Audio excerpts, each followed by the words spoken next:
Greetings and welcome to Astronomy at Hack. As we begin working our way through the history of astronomy, we'll be doing a number of podcasts and we've discussed only now some of the very earliest times, and what I'm going to work through right now is talking about some of the archaeoastronomy sites, so some sites that exist that we are studying that have different alignments with astronomical events.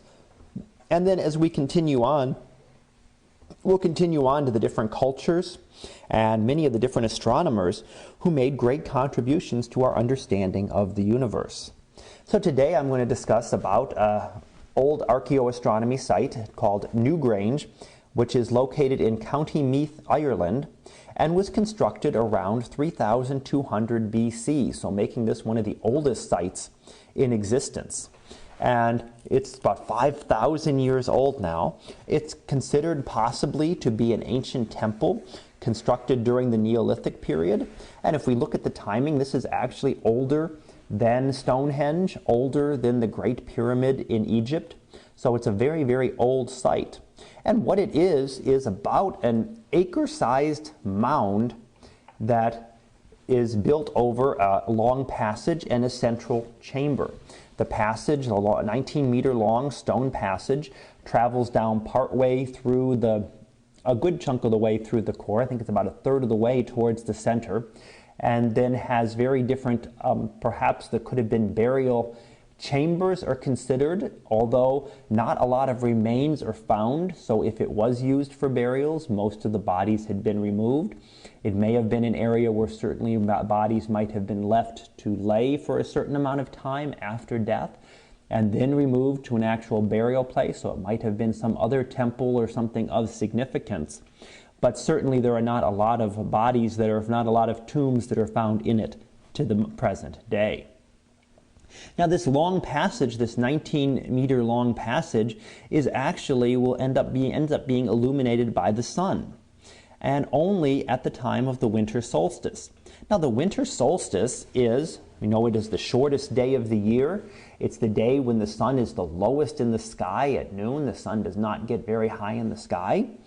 And the sun also rises to the furthest to the south in the morning. So normally the sun rises in the east and sets in the west. In the summertime in the northern hemisphere, the sun will rise a little bit to the north of east and spend a longer period of time in the sky and reach a much higher altitude. In the winter, and especially at the winter solstice, it'll rise further to the south and will rise much lower in the sky and will reach a much lower maximum altitude. So the passageway had to have been built to be aligned with this. The odds of a chance alignment are not very good, but for several days right around the winter solstice, the passage is illuminated and the sunlight streams in through what is called a roof box. So it's actually a very complex design that was set up to allow the light in. It's not just a plain opening. There's actually sort of a box up there that helps to align the sunlight. Now a roof box is sort of built right over the entryway, so there'd be an entryway to this passage, and then up above it in the stones would be a box that is built there that sort of allows the light to come through and has to be specifically aligned. You have to consider the extremely precise alignment that was necessary to allow this to be visible and actually to be visible to the present day, so that it's very accurately aligned so that the sunlight coming through on this very specific day falls right into this passage and will illuminate it for, at maximum, about 17 minutes. So it's not a very long period of time, a very short period of time in the morning that the sun will actually illuminate this passage. Now, the light enters today when we observe it. It enters about 4 minutes after sunrise, so it's not quite lined up exactly with the sunrise anymore.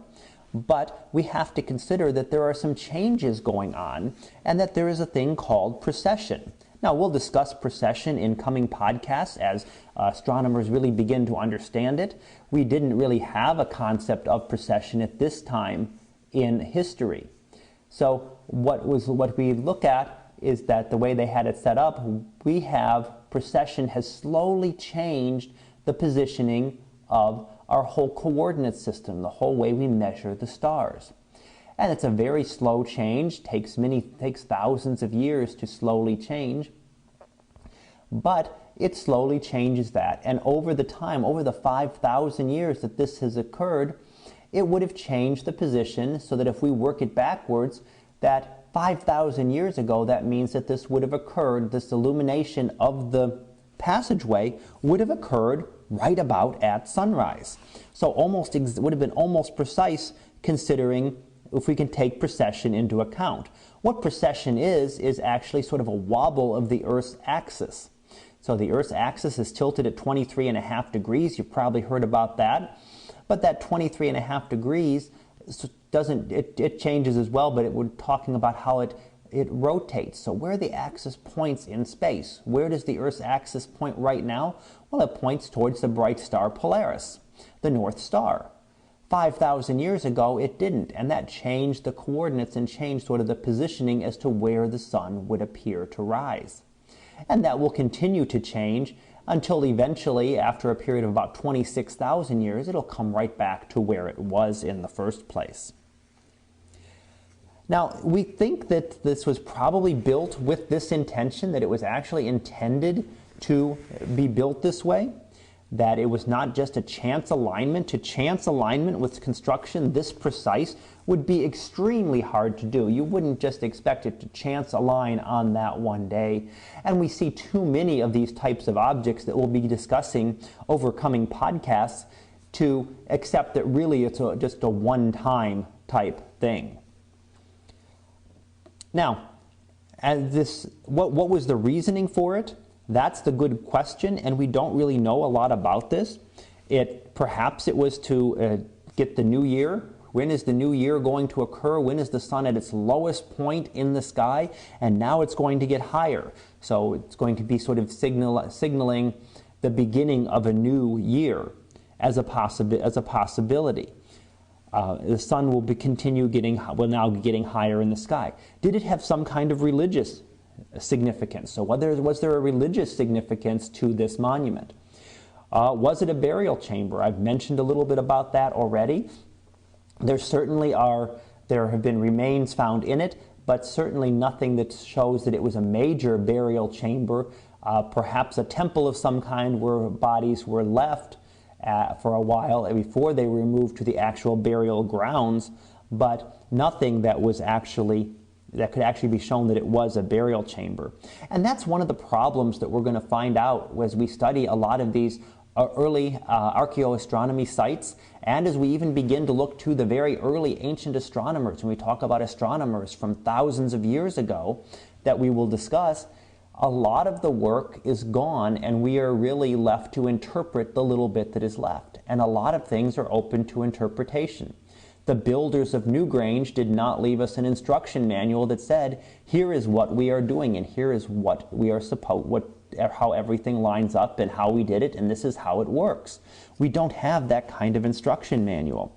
What we have is just the remnants, just the mound itself, the chamber, the roof box, and all of the details, the passageway, and we can see what happens now, but we have to make our own interpretation, and we're applying in many ways our own modern biases. We have to try to get those out of us to interpret what were they really trying to do 5,000 years ago when this chamber was actually built.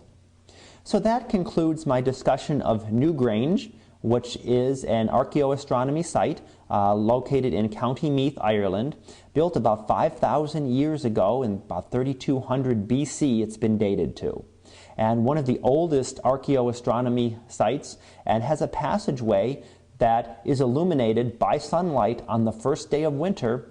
For about 17 minutes will be illuminated by the sunlight as the sun is rising, and illuminates this very specific passageway.